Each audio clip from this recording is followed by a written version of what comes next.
দেশের অধিকাংশ রাজনৈতিক দলগুলো ইতোমধ্যে জেলা ও বিভাগীয় পর্যায়ে সভা সমাবেশ শুরু করেছে। সমর্থন বাড়ানোর চেষ্টায় মাঠের লড়াইয়ে প্রতিযোগিতায় দলগুলো।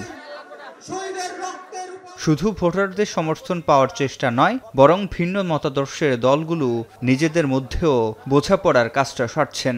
সমমনা কিংবা জোটভুক্ত দল ছাড়াও তুলনায় ছোট দলগুলোর সাথে চা চক্রে মিলিত হচ্ছে বড় দলগুলো।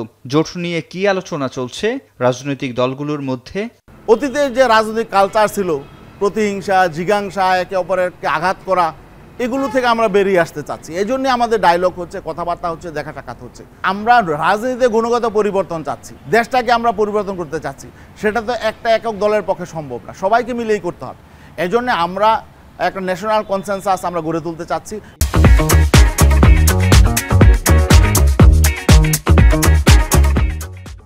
সম্প্রতি প্রায় সব দলের সাথে একাধিক বৈঠক করেছে ইসলামপন্থী দল খেলাফত মজলিস। একসময়ে জোটচ্যুত দলটি কি ভাবছে এবার? আমরা কথাবার্তা বলেছি, কিন্তু এটা একটু সিদ্ধান্ত হয় নাই। আগের মতো যে একটা সিট দুইটা সিট দিয়ে বিদায় করে দেওয়া, এটা শুধুই হবে না। তাদেরকে কিন্তু একটা ভালো নাম্বারের সিট ছাড়তে হবে এই ইসলামী দলগুলোর জন্য। গণ অভ্যুত্থানে নেতৃত্ব দেয়া শিক্ষার্থী এবং ছোট দলগুলোর সমর্থন ছাড়া কেউ ক্ষমতায় গেলে বেকায়দায় পড়তে পারে বলে মনে করছে গণ অধিকার পরিষদ। আগামীতে যারা সরকার গঠন করবে তাদের প্রতি যদি রাজনৈতিক দলসমূহের একটা বড় অংশের সাপোর্ট না থাকে, তাহলে তাদেরও সরকার চালাতে হিমশিম খেতে হবে। তো এখনকার শুধু সংকট না, নির্বাচন পরবর্তীও নানান ধরনের সংকট তৈরি হবে। ছাত্রদেরও কিন্তু একটা গুরুত্ব আছে, সবাই চাচ্ছে যে তাদের সাথে যেন ছাত্ররা থাকে। ছোট দলগুলোর গুরুত্ব বাড়ছে উল্লেখ করে এবি পার্টির চেয়ারম্যান বলেন, এবার ভোটের মাঠে এর প্রভাব দেখা যাবে। আমি সরকার চালাবো, কিন্তু সকল অপোজিশনকে আমি পার্লামেন্টারি পলিটিক্সে সেখানে সবাইকে নিয়ে থাকবো।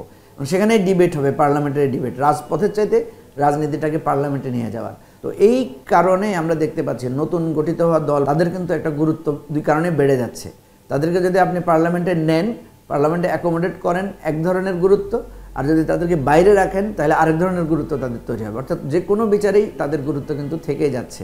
এদিকে গণতন্ত্রের পক্ষের ও ফ্যাসিবাদ বিরোধী যে কোনো দলের সাথে জোট করতে প্রস্তুত জামায়াতে ইসলামী। একটা ঐক্য, একটা সমঝোতা, একটা জোটবদ্ধ নির্বাচনের আকাঙ্ক্ষা, আগ্রহ, আকুতি যেন বেড়েছে। এমন একটা জোটের পরিবেশ হয়ে গেলে দেখা গেল যে এমন অনেক দলের সাথে আমরাও অ্যালায়েন্সে চলে গেছি। নট আনলাইকলি হইতে পারে, হ্যাঁ, গণতন্ত্র আর ফ্যাসিবাদ বিরোধিতা হলেই হলো। দেশের স্বাধীনতার প্রশ্নে, আধিপত্যবাদ বিরোধিতার প্রশ্নে আমাদের চিন্তার ঐক্য হলে আমরা সব একসাথে থাকবো, অসুবিধা নেই। নির্বাচন পরবর্তী জাতীয় সরকার গঠনে সব দলকে গুরুত্ব দেওয়ার কথা জানান বিএনপির স্থায়ী কমিটির সদস্য হাফিজ উদ্দিন আহমদ।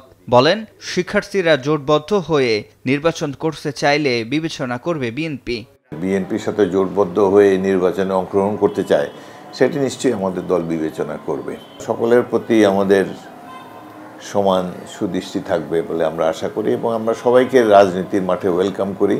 নির্বাচনে যদি বিএনপি সংখ্যাগরিষ্ঠতা লাভ করে, তাহলে আমরা অন্যান্য দলগুলোকে সাথে নিয়ে একটি জাতীয় সরকার আমরা গঠন করতে চাই। সেজন্য বিএনপি লিয়াজো কমিটি গঠন করেছে এবং অনেকগুলো রাজনৈতিক দলের সাথে আলাপ আলোচনা করছে। ছোট দলগুলো চাইছে রাজনীতির মাঠে নিজেদের গুরুত্ব বাড়াতে, অন্যদিকে বড় দলগুলোর চিন্তা কিছুটা ছাড় দিয়ে হলেও দ্রুত নির্বাচনের মাধ্যমে ক্ষমতার মসনদে বসা। যদিও ছোট দলগুলো রাজনীতির মাঠে গুরুত্বপূর্ণ হলেও তাদের এবারের নির্বাচনে অংশীদারিত্ব নির্ভর করে অনেকটা সরকারের নির্বাচন ব্যবস্থা সংস্কারের উপর। সিফাত শাহরিয়ার, এখন ঢাকা।